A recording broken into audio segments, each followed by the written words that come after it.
menguak orang kuat dibalik dugaan korupsi 271 triliun suami Sandra Dewi. Tapi nanti Bapak bisa nanti berkelit bahwa Bapak baru 6 bulan. Ya. Dan saya memahami psikologis Bapak. Memimpin PT Timah habis kena kasus besar. Bapak kelihatan stres sekarang. Tidak punya nafsu, tidak punya spirit, tidak punya tenaga datang ke sini. Semua kinerja keuangan tuh memang hancur terlihat. Nggak usah dibahas lah, kelihatan sekilas kerugian 450 M semua habis. Ini kan dirampok betul tadi. Dirampok habis ini perusahaan. Ya. Ngerampoknya sampai hebat sekali, sampai banyak yang nggak tahu tiba-tiba besar. Gitu. Itu kan ngerampoknya hebat sekali. Gitu. Bahkan di rootnya sebetulnya yang ngerampok itu juga ikut-ikutan merampok itu di tahun 2020 dipilih kembali, diangkat kembali. Nggak bisa juga ngomong, nggak bisa, nggak tahu. Di sini ada yang orang lama nggak? Yang hadir? Orang lama. Berarti tahu semua permainan kan? Ya kan? Tahu dong, pasti tahu gitu lah. Kira-kira. Sebagian tahu. Ya, tapi Bapak tutup mulut kan? Setelah disuntik vitamin di rumah sakit Abdi Waluyo. Begitu. Ya itu kasus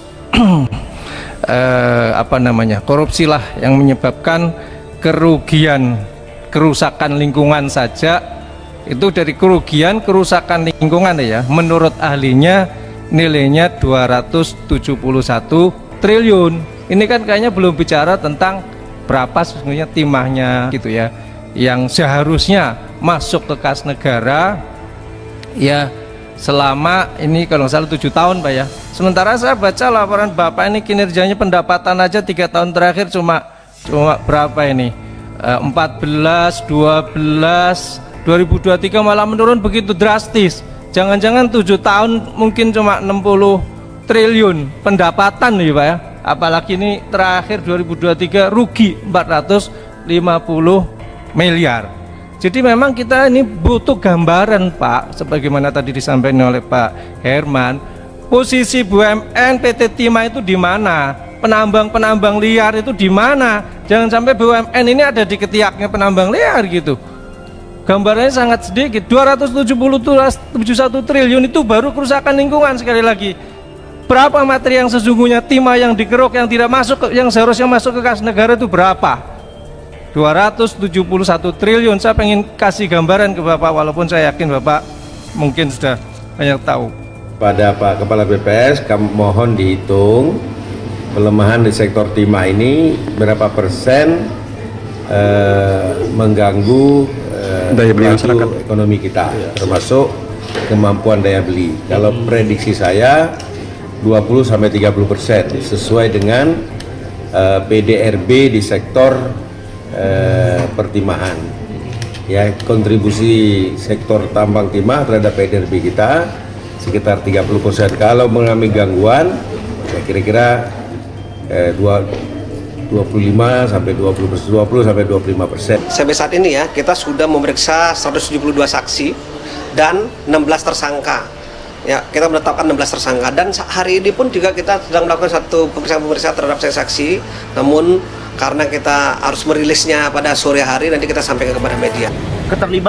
Dugaan keterlibatan korupsi Sandra Dewi dalam kasus tindak pidana korupsi yang dilakukan oleh suaminya sendiri, yaitu Harvey Mois. Jadi kami di sini secara resmi membuat kepada masyarakat agar kiranya Kejaksaan Agung, dalam hal ini penyidik kejaksaan, bisa mencari apakah Sandra Dewi terlibat. Karena menurut kami harusnya sudah selayaknya Sandra Dewi mengetahui dari mana suaminya mendapatkan mata pencarian ataupun uang.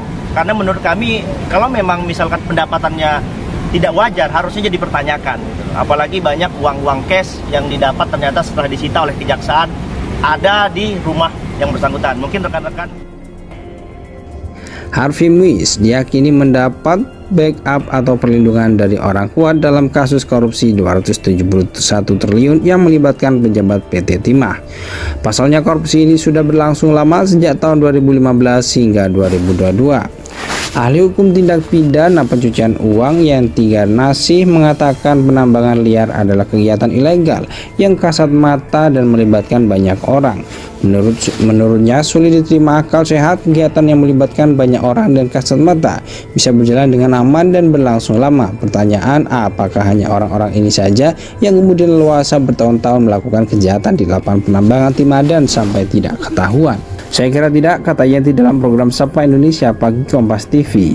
Ini siapa yang melindungi? Pasti ada orang-orang kuat yang melindungi. Siapa ini juga belum terungkap dan harus terungkap, tutulnya.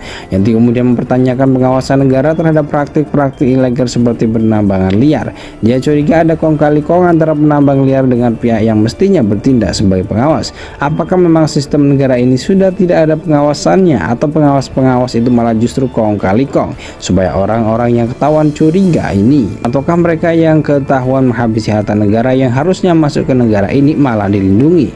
Yanti pun heran PT Timah Tbk yang notabene merupakan anak perusahaan badan usaha milik negara kebobolan dan menyebabkan negara rugi hingga ratusan triliun. Menurutnya berkaca dari kasus ini harus dilakukan evaluasi terhadap sistem pengawasan negara.